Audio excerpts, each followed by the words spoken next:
Greetings and salutations. Welcome back to my channel. Today we'll be doing the next installment of my bookshelf tour. We'll be looking at general fiction. I have a diverse selection of books in this area, highbrow, lowbrow, and everything in between. It's mostly due to my moodiness, but also because I like to read everything on literally every topic. You might be curious as to why I only have one bookshelf, or maybe you're not, but I thought I should explain it anyways. We're going to be looking at my contemporary fiction, which is this entire bookshelf here. So these are books that were published after the 1950s. I personally define classics as pre-1950s and contemporary fiction or modern fiction as published after 1959. Although I know that this is kind of controversial, this is a topic for a different time. As we know, the term classics is nebulous and can be characterized through its age, its topic, or even its authorship, etc. But for the sake of my own shelves and through the thin veneer of organization, I present to you my fiction shelves. Enjoy.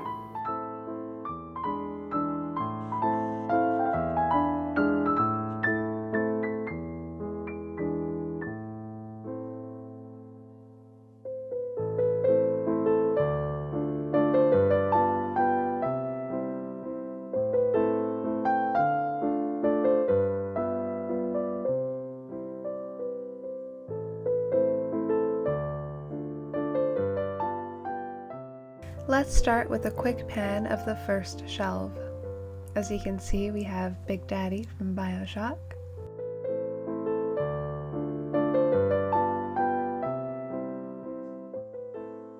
Alright, let's take a closer look. We have Things Fall Apart by Chinua Achebe, A Cabaça do Santo, which a friend of mine got when he was in Brazil, Americana, Half of a Yellow Sun, and Purple Hibiscus by Chimamanda Ngozi Adichie. I love her work. Bastard Out of Carolina by Dorothy Allison. Money, Dead Babies, and London Fields by Martin Amis. Flowers in the Attic, V.C. Andrews. Handmaid's Tale and Lady Oracle by Margaret Atwood. The Wasp Factory, which I've been in dire need to reread. A Song of Stone and Walking on Glass by Ian Banks. The Shining Girls by Lauren Bukes, 2666 by Roberto Barano, which again I desperately need to read. Then we have Labyrinth by Jorge Luis Borges, along with El Elef and Ficciones, which those two my dad got for me when he was in Argentina a couple years back. The Stories of Paul Bowles, which a late friend of mine sent me right before he passed. The Orenda, Through the Black Spruce, and 3-Day Road by Joseph Boyden. The Master and Margarita, which, hell, I need to read. If somebody wants to read it with me and do a buddy read, I'm down for it. The Moth Presents All These Wonders. A classic, A Clockwork Orange, and speaking of classics, Naked Lunch and Junkie by William S. Burroughs. Possession by A.S. Byatt, Angela Carter, The Bloody Chamber, What We Talk About When We Talk About Love, which Adam from Memento Mori happens to love, The Luminaries, some good old Nick Cave, The Axeman's Jazz, which is a lot of fun, The Forgotten Country by Catherine Chung, and Jonathan Strange and Mr. Norrell by Susanna Clark. Alright, let's start with James Baldwin. If you remember from my last video, I talked about how much I cry. Indeed, when I read Go Tell It to the Mountain in Giovanni's Room, I cried like a baby. I love James Baldwin's work. It's beautiful, it resonates, it's poignant. Here we have some books by Charles Bukowski, who might have been pretty despicable, but I do find his books to be a riot. Ham on Rye is my favorite. I read Post Office first, which was difficult to get through. I thought it was quite dreadful at parts, but the entire time, all I heard was, if you want to really understand modern fiction, you have to read Bukowski. So I kept reading. That verbiage isn't something I follow too closely now for obvious reasons. Ham on Rye really changed how I thought of Bukowski. I saw a more humorous side and an effective storyteller. As we move on to his other books, I did enjoy Factotum, especially because the time I read it, I was in between jobs, not being able to define who I was and caught in a constant struggle of emotional abuse at the hands of my previous job. Women was a funny read, albeit problematic, obviously. And Pulp, well, I thought I'd like it because I love pulpy noir, but I severely disliked it. We're going to move down one shelf.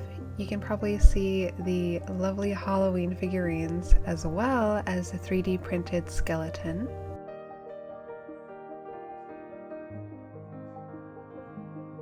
Alright, so let's start with Jackie Collins with Hollywood Wives, Kids, and Husbands, along with Thrills. I really like Jackie Collins. Sometimes you just want to lay back and read something trashy but fun, and I think Jackie Collins was a definition of that with her work. John Connolly with The Infernals and the Book of Lost Things. Jurassic Park by Michael Crichton. Fun fact, for some reason I kept missaying his name and I kept saying Critchon for some reason. Yeah, I don't know. Michael Cunningham, The Hours, and Roald Dahl, Someone Like You. House of Leaves. Oh God, House of Leaves. Robertson Davies with the Deptford Trilogy. Our Daily Bread, which is a Canadian book that is based off of the Goler clan, who were allegedly an incestual group of cannibals. Don DeLeo with White Noise and Cosmopolis. The Brief and Wondrous Life of Oscar Wilde by Junot Diaz. The Marabai Dance, The Enchanted, The Last Werewolf. Geek Love by Catherine Dunn, The Queen of Subtleties, Sam Umberto Eco, or Eco, Jennifer Egan, A Visit from the Goon Squad, What is the What by Dave Eggers. This has been on my shelf since I was 16. It's been a long time and I have not read it yet. I should probably just donate it. And are you surprised? There's Bret Easton Ellis everywhere with American Psycho, The Informers, Less Than Zero, Glamorama, The Invisible Man, Bear by Miriam Engel, which is a Canadian classic about a woman who falls in love with a bear. And also by Marian Engel is The Tattooed Woman, and then Things We Lost in the Fire.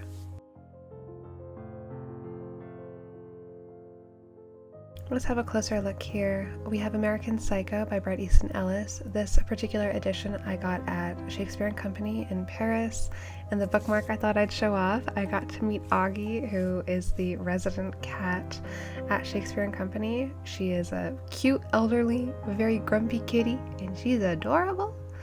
But anyways, I love this book. A lot of you guys know that. The Virgin Suicides. I watched the movie first when I was a young teenager, and I think I forced my friends at my 15th birthday party to watch it too. Can you tell I was super popular? I was the only one who really enjoyed the experience. Everyone else was bored and thought we were going to watch a violent slasher like in my other birthday parties. Alas, I wanted to watch something poetic and filled with visceral teenage hormones.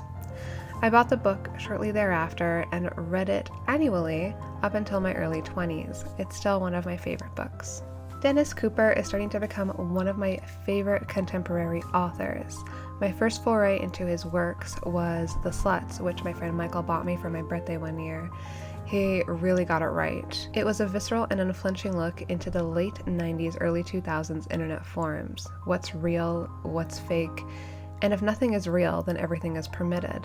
And indeed, everything was permitted. I felt ashamed whilst reading this. I would only read it when my husband went to bed, and it was very late. I closed the blinds, drew in the curtains, and read by a lamp.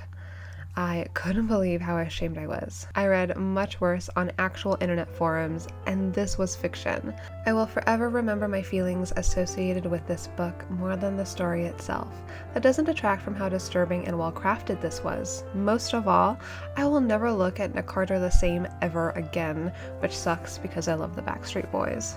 Closer is a tamer book in that there is nothing horrifyingly disturbing that happens, but it's more of a desperate book of wanting to get closer to people and to yourself, wanting a connection when you feel like you don't know who you are.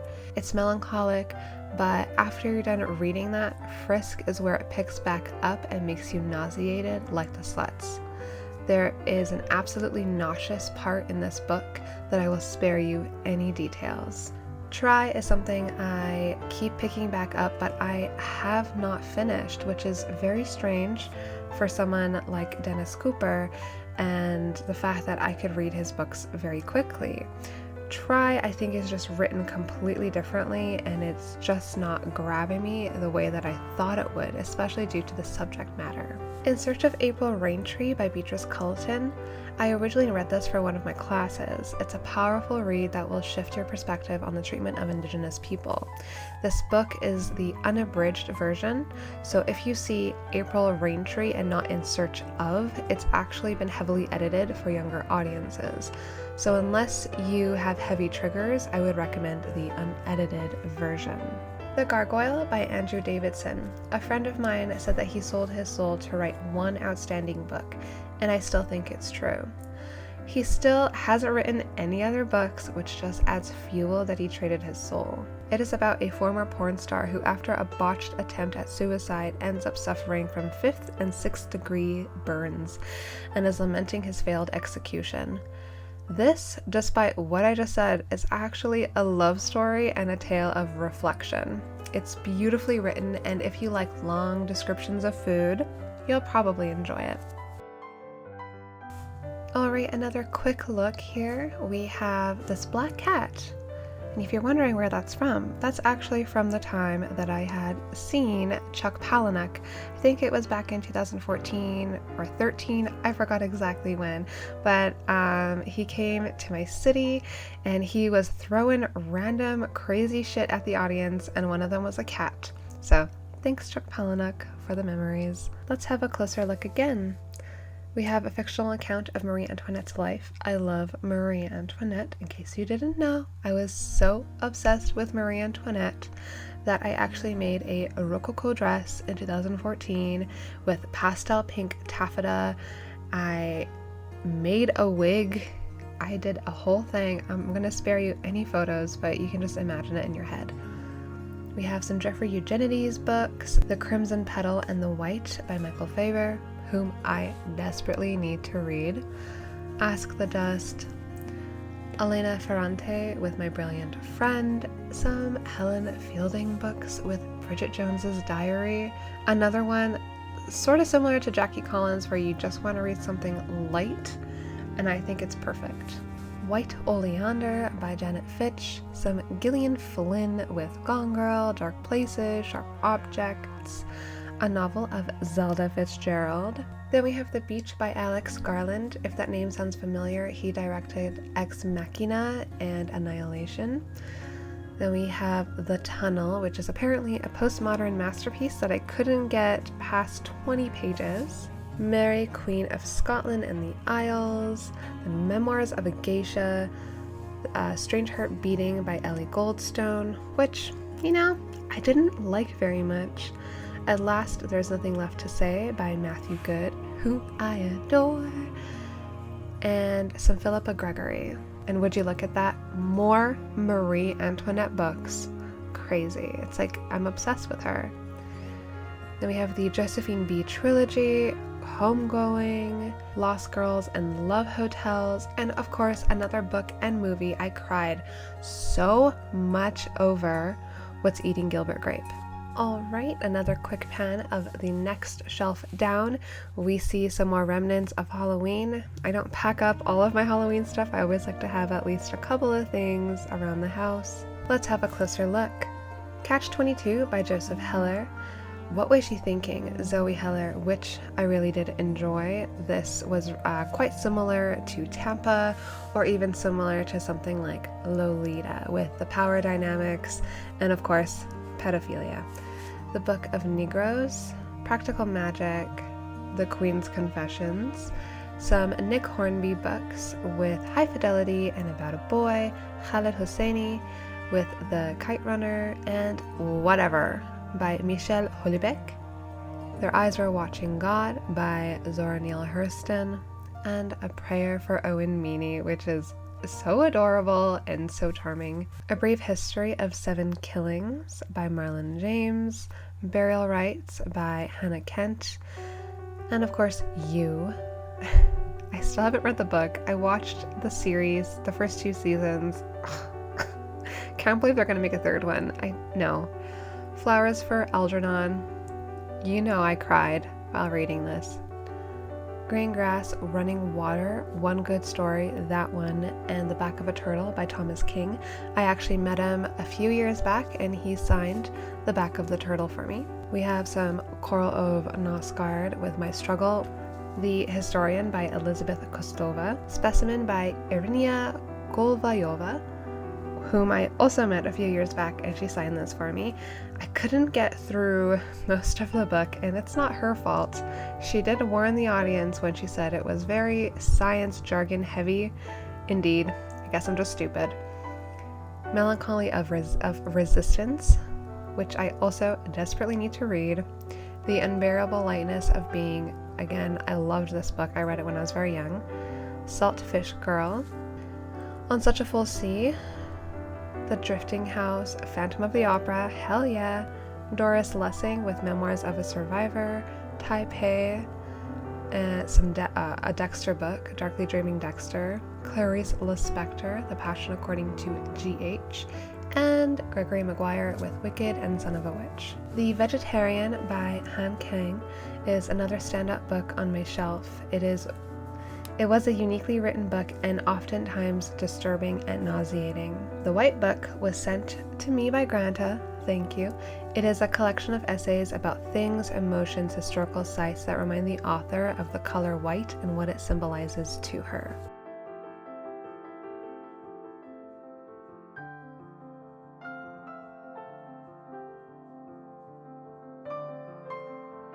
We have Medak Ali, Harlot's Ghost by Norman Mailer, Life of Pi. I read this when I really needed it, and I didn't think that I ever needed this book, but I was going through this shitty time in my life where I didn't know who I was, and there was a passage in this book. I won't even paraphrase it because I'm too stupid, but essentially it totally changed my outlook. Then we have Gabriel Garcia Marquez. I love him. Love in the Time of Cholera, 100 Years of Solitude, and Of Love and Other Dreams. Richard Matheson's books are consistently outstanding. Robert McCammon with Speak the Nightbird, and also Robert McCammon with Gone South. We have some very dark, bleak, dreary books by Cormac McCarthy with No Country for Old Men, The Road, and All the Pretty Horses.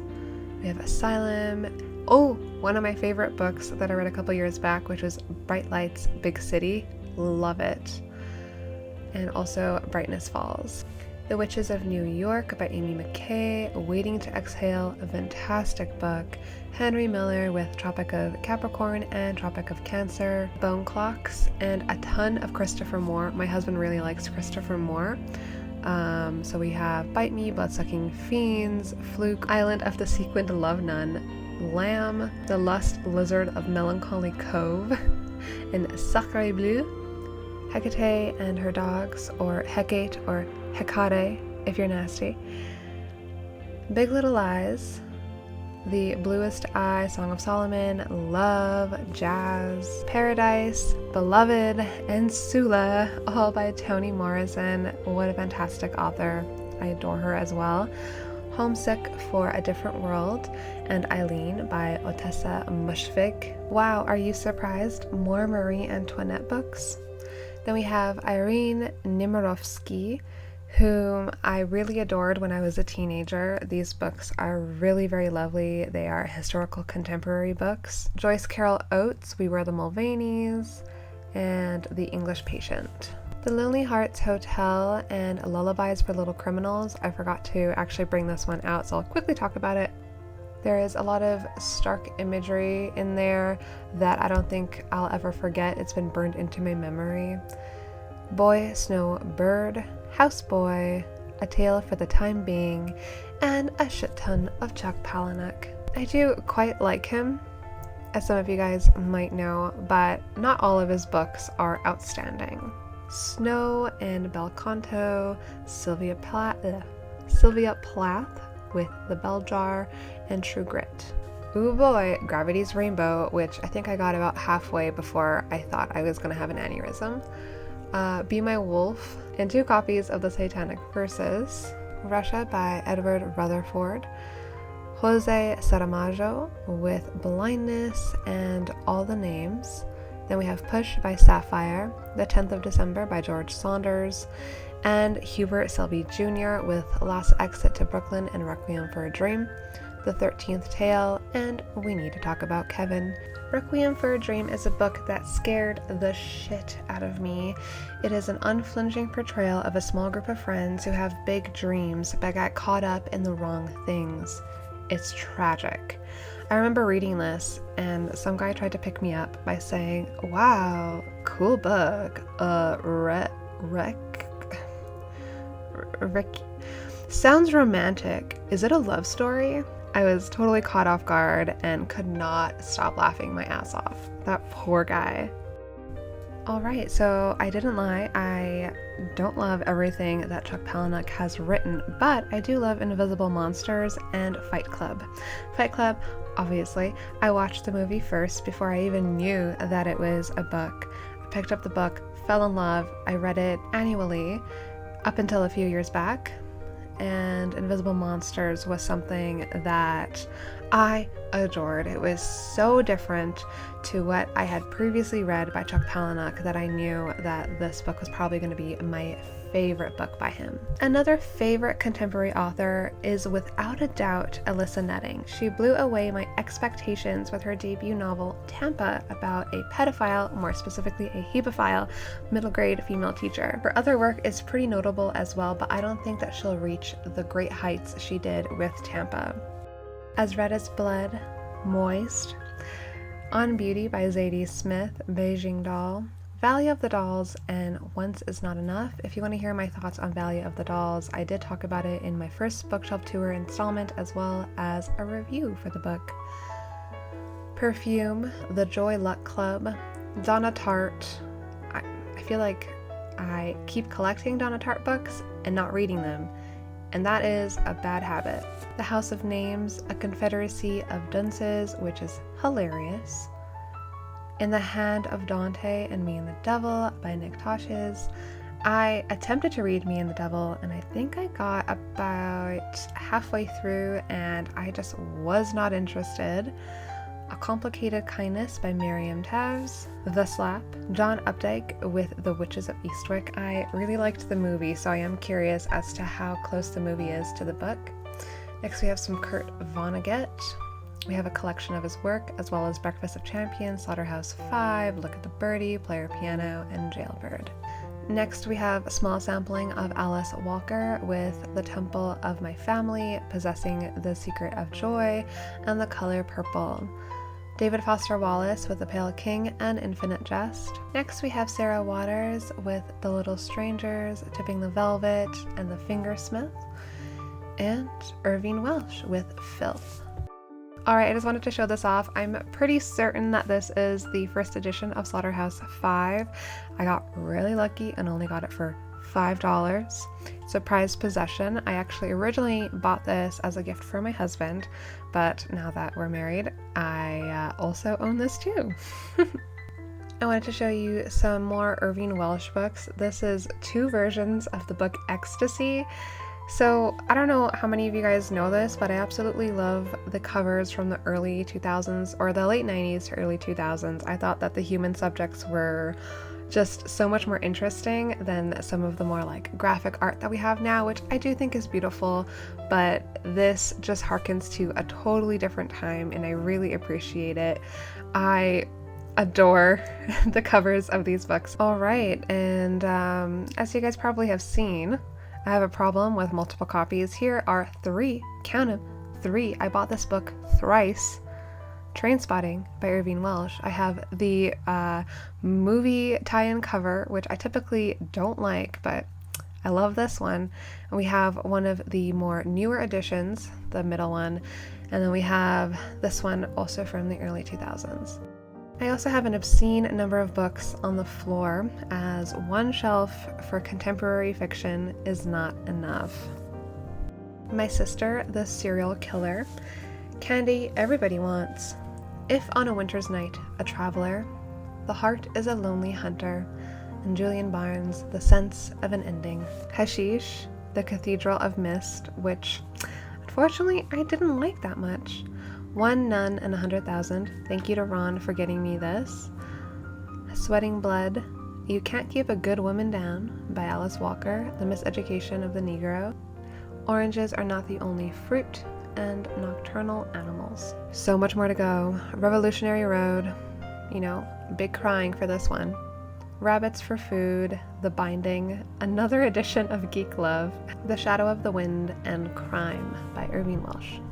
The Printed Letter Bookshop, The Double by Jose Saramago, Black Venus by Angela Carter, Flights, which I believe won the International Booker Prize, Sailor Bones, The Tsar of Love and Techno, Disgrace by J.M. Coetzee, and Porno by Irvine Welsh. My Dark Vanessa, The Debutantes, and T.C. Boyle with Outside Looking In. And my struggle book, 2, 4, and 5 by Karl Ove Knausgaard. These I actually got for really cheap, but they didn't have book 3 or book 6, so this is what I was left with. The Necrophiliac by Gabrielle Whitcop, one of my favorite authors. I know I've said that a few times about different authors, but she blew me away with this book. I bought this book on a whim from this independent bookstore. I read the back and I was like, oh man, this sounds like it's really trying to be like edgy and super frightening. It's probably not even really that good, but I got a really good payday and I was like, okay, I'll spend $20 on this book. I mean, the title's pretty cool, I guess.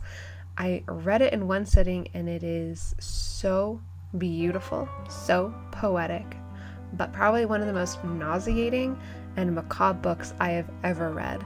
I do have a review where I explain my thoughts a little bit more, or rather a little bit more coherently, so you can check that out if you'd like. Murder Most Serene, also by Gabrielle Whitcop. I did not like this book. I couldn't believe that this was the same author who wrote The Necrophiliac, but I guess, much like Andrew Davidson, she probably sold her soul for one good book, and it was a necrophiliac. In a book I am currently reading that's taking me a long time because I'm too scatterbrained, neurotic, and anxious during these times, and it's Exemplary Departures. To move over to where I keep my Japanese fiction, don't ask me why. I was in a feverish state when I was putting books onto these shelves after 5 sleepless days of building these shelves, a week before hosting a party. I just wanted the books off the floor. They never moved. To have a closer look, we have Sayonara Gangsters, I Am a Cat. I really wish I was a cat. We have Natsuo Kirino with Out, Real World, and Grotesque. I've read all these. Banana Yoshimoto with NP, which I adored. It was a very quiet, slow burn. Lizard, Amrita, Kitchen, Asleep, and Goodbye, Sugumi.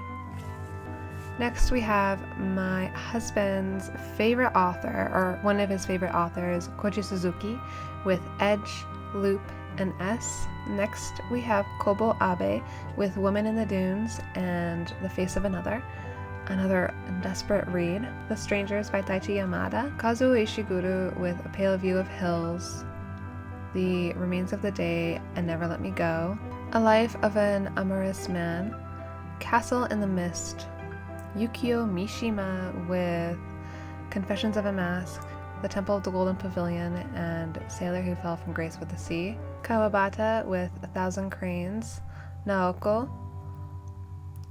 Goth, Zoo, Summer, Fireworks, and My Corpse by Otsuchi, Battle Royale, a whole bunch of Rio Murakami, and lastly, Haruki Murakami with IQ 84, The Wind-Up Bird Chronicles, Kafka on the Shore, 2 copies, and Colorless Sakura Hizaki and His Years of Pilgrimage. I wanted to first show off these books that I got in Paris. They're not from Shakespeare & Company, they were from another bookstore in Paris, which I have already forgotten the name of, my bad.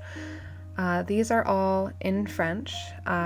So 3 of these are real Murakami, and the other one is Kitchen by Banano Yoshimoto. I was super lucky. I only really had a few authors in mind that I wanted to buy while we were in Europe, and Murakami was one of them, although I wasn't completely sure if it would be easy to find. However, when we were in Prague and Paris, I did actually have quite a bit of luck with Murakami, and also a little bit of luck with Banano Yoshimoto. So these ones, I was super lucky. I think I only got them for €1 or €2 each. Fucking blew my mind. These are ones that were translated and published in the early 2000s. Piercing, the one that's on the left is the English translation, and the one that's on the right is the Czech translation that I got when I was in Prague. Piercing is one of his newer books that was recently translated into English. It is about a man who has a compulsion to kill. He fantasizes killing his newborn child, his beautiful wife, but he knows he won't be able to get away with it. So he does what every despicable, bloodlusting man does, finds a sex worker to push his sick fantasies onto. Little does he know, this young woman is quickly infatuated with him, thinking he is in love with her. It's one of those comedy of errors type of books. Not my favorite, but I think it's a good starting off point to Murakami's work. So, I need to say this. Real Murakami is my favorite Murakami. I believe the first book I read by him was Almost Transparent Blue, and then it was Coin Locker Babies. These 2 specific editions I searched high and low for, and found them for a decent price on Abe Books. I love these early 2000s covers. They are far superior to modern covers, but I've already mentioned that. Almost Transparent Blue is Ryo's debut novel that takes place in the 1960s when he was coming of age. It is a semi-autobiographical novel about sex, drugs, and rock and roll. Coin Locker Babies is about exactly that. Coming from the real phenomenon in some parts of China and Japan, where new mothers abandoned their newborn babies in coin-operated lockers. From what I could find, it wasn't very common, but there are hundreds of reports filed in the 80s and 90s. Although the book was quite strong, it did lose its bearings about halfway through when one of the characters gets obsessed with finding something and boards a submarine. In the Miso Soup, holy motherfucking shit, this book rocked me in ways that Out did. So, I love the neon noir, concrete jungle, urban decay setting, tall, foreboding buildings adorned with neon lights. In a concrete jungle where no nature lives, everything seems claustrophobic. Everything is false, including the narrative.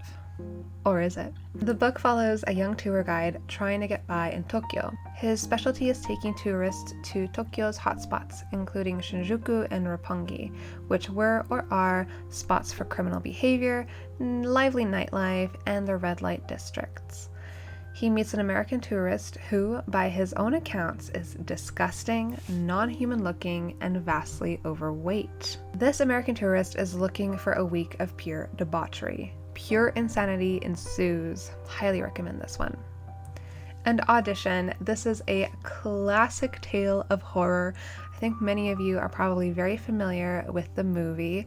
If you have seen the movie and you haven't read the book, you're doing yourself a great disservice. Wasichi is another author I really respect. Back in my bookstore days, I personally ordered his books for the store, and they always sold out within a week. I had amazing regulars who trusted my recommendations with their life. It was usually middle-aged white men who wanted some secondhand risk-taking and debauchery. I was a poster child for recommending books that were perfect for these men. I never had any complaints. Wasichi has 3 books translated in English: Goth, which I have not read yet, Summer Fireworks and My Corpse, and Zoo. Zoo was my first foray into Wasichi's work, and I never looked back. As with most short story collections, there were hits and misses, but this has a good selection of murder mysteries, horror, and sci-fi. Summer Fireworks and My Corpse is another collection that, from what I remember, is all horror. Yukio Mishima is an author I need to read more of. I only read The Sailor Who Fell from Grace with the Sea. This is a dreary philosophical book with a dark and ominous ending. Mishima's life was incredibly interesting, and I highly recommend watching the Paul Schaefer movie about him and learning more about Mishima's life. Natsuo Kirino blew me away with Out. I cannot remember who recommended it, but I am in debt to whoever brought it up. It was a very real and disturbing portrayal of female identity in Japan. I clearly don't have much of an idea of culture or values besides the university courses I took on Japan, culture, and language, but the books I have read in the female perspective seem to be pretty consistent with each other. I loved this. It is categorized as a crime thriller, and I would 100% agree with that. This is an amazing book, and the English translation is very well done. Alright everybody, that is it for this bookshelf tour. I hope you enjoyed looking at my fiction shelves. Please let me know down below what you thought about this video. I'd always love to know. And next time I should be looking at my young adult books and then moving on to classics, and then we'll see what else is left. As always, thank you so much for watching, and I'll see you guys next time. Bye!